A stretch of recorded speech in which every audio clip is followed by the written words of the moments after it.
Green candlestick day for all the crypto Web3 fans out there as Bitcoin is above 23,000. That is crucial. We have someone in support of the SEC versus Ripple Labs. Yep, in support of the SEC. They want to remain anonymous. Should they be allowed to? We also have venture capital have pulled money out of the crypto space at a huge clip. Stats there to share with you. Remember, venture capital is some of the most important money that drives up the development in the crypto Web3 space. Bitcoin and Ethereum both at key levels with 23,000 and 1608 respectively. XRP, friend of the show, sitting right above that 41 cent mark. XLM holding on to 9.1. So everyone is holding on now to their key metric that they need to be before the Jerome Powell and the Fed announcement. I'll have that video linked at the end so you know exactly what I'm talking about. Crypto Wild West, 85% of crypto firms would fail to meet regulatory requirements. Well, there was a watchdog out there that did a report and said about 85% of these crypto asset firms that apply for registration were unable to demonstrate that they met the required minimum standards such as AML, KYC stuff.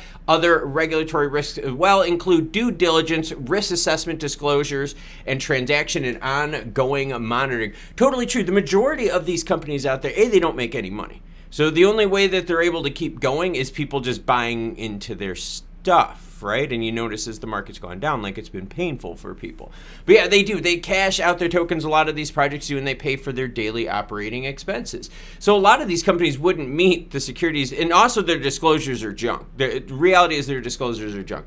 So anyways, a lot of these companies wouldn't make it. We know that's true where the majority of these crypto projects are failing and becoming zombie companies where they're not being traded at all. Arizona Senator introduces bill to make Bitcoin legal tender. All right, we're kind of floating the idea out there. We're not going all balls deep El Salvador action, but Senator Wendy Rogers, Republican Arizona, introduced a set of bills to make Bitcoin legal tender in Arizona, and one that would allow state agencies in Arizona to accept Bitcoin, yes, as a payment method. Now, if they were to expand that to other cryptocurrencies, you would get more of a smile on my face. But Bitcoin is not the only one out there that's used as a store of value. Others are used for that as well.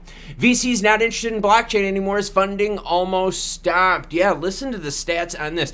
Although the value of fundraising for the entire year was greater than $5 billion, which was higher than 2021. We're talking about 2022 stats, okay?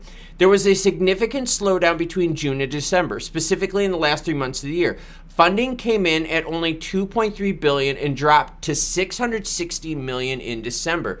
All right, we've got the stats up on the screen. Venture capital investment per month in 2022. Look at that. April, $6.83 billion. December, only $660 million. November, $800 million. October, $840 million. So definitely a massive pullback. Look at that. The last 3 months, okay, of the year of 2022, we're pretty darn close. What is this? 1.6, 2.2. So pretty close to like a month and a half. So, I mean, it was down like almost 50% funding. And venture capital is what makes a lot of this stuff roar. I mean, compare that to what? Investing $6.8 billion just in April. All right.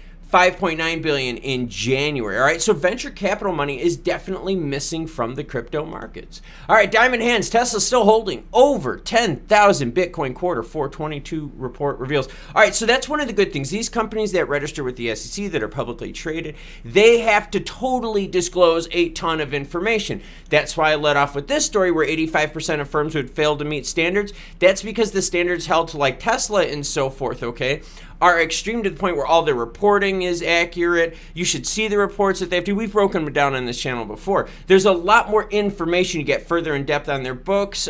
You get operations reports that are tied into it, holdings reports, all that. Anyways, that's how we're able to get deeper information like this with Tesla. Tesla, which has sold a third of its Bitcoin holdings in July of last year, opted to hodl all 10,000 plus Bitcoin, currently valued over $203 million, as Bitcoin underwent a brutal value shrink. So he held through this whole thing. The e-car maker's Bitcoin value declined by $33 million. All right, so you have there Elon holding strong, thinking, hey, all right, maybe I could see the light at the end of the tunnel. So I think he's pricing in the bottom too. He also didn't buy. You notice that he didn't add to it. He spent a lot of money on Twitter. Hello, gold shuts up shop. Luno cuts 330 jobs. That's right, crypto contagion continues. As we already reported on Luno, old news. If you follow the channel and hit that subscribe button so you don't miss out on the hottest breaking news. Hello, gold shuts up, though. That was the new one. Users have been given until the 2nd of February 2023 to withdraw their funds. Any gold that remains on account will be sold and funds transferred back to users within 5 working days. We have not been able to get get it to a level of customer activity, all right, so user level down. So again, this goes back to how is Binance doing the magical formula out there where they're magically able to be the only company out there that's growing? Come on, that doesn't make much sense. But anyways, he said, Robin Lee, CEO and co-founder of Hello Gold, FinTech told News Malaysia. So we're closing it down and pivoting to a B2B model because retail sales just aren't doing it for them. So now on to the main juice that you want to talk about, and I do as well because, oh man, I can't wait to read your comments down below. Ripple versus SEC. Plaintiff supporter wants to remain anonymous. The response outlines why it's important that investment banker declarants' personal information be shielded from public view, as it increases the likelihood of them or their colleagues facing threats from those who follow high-profile cases.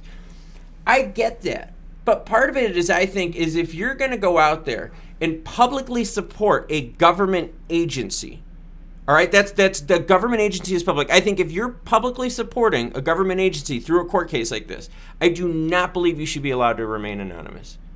Now, on the private side, I think that's different, but if you are trying to represent, right, good faith, goodwill, you know, being a partner, right, amicus status with them, all right, giving any sort of deposition for them on the, I think you have to be part of that, quote, public body. If you want to be on the side of the government and stuff, I don't think you should be anonymous. The investment banker claims that witnesses would likely resist cooperation with investigations if the release of such information was to be expected in future cases. So they also don't want to be set as part of a precedent either. I mean, you can't pick your poison and not eat it. I mean, this is just, it's cherry picking, all right? That's the best way to put this. It's cherry picking. No, if you want to back up a government stance on something, right? And we're not talking about private party versus private party. SEC. I mean, let's be honest here. SEC.gov. That is in their website. Let's just be completely honest here. I mean, I think you got to be exposed. So let me know in the comments down below what you think. Should that person be able to remain anonymous? Because they say they fear what's going to happen to them if they expose how they feel. Well, you are supporting government agencies, so there you go. Investment banker declarant files a response to Ripple's opposition motion. Investment banker declarant. Here we go. That's from James K. Filing, because as always, any article you see in this video will be linked in the description below. So crypto winter is definitely not over, as firms left and right are still closing their doors or filing bankruptcy. Genesis recently did. Yep, and you know who's a creditor to Genesis? Stellar Development Foundation, to the tune of $13.2 million. Brad also talked about loss at Davos. Yes, everyone, he did. We'll get into that later. That's why you want to make sure you hit that subscribe button so you can get more cool news like this. Speaking of more cool news like this is the price video I talked about earlier, where I said, hey, look, we have to be at these levels before Jerome Powell and the Fed start dropping the hammer on us yet again. You need to check that video out if you're interested in the price action of XRP and XLM. So until more news breaks, you cool cats, have a great rest of your day.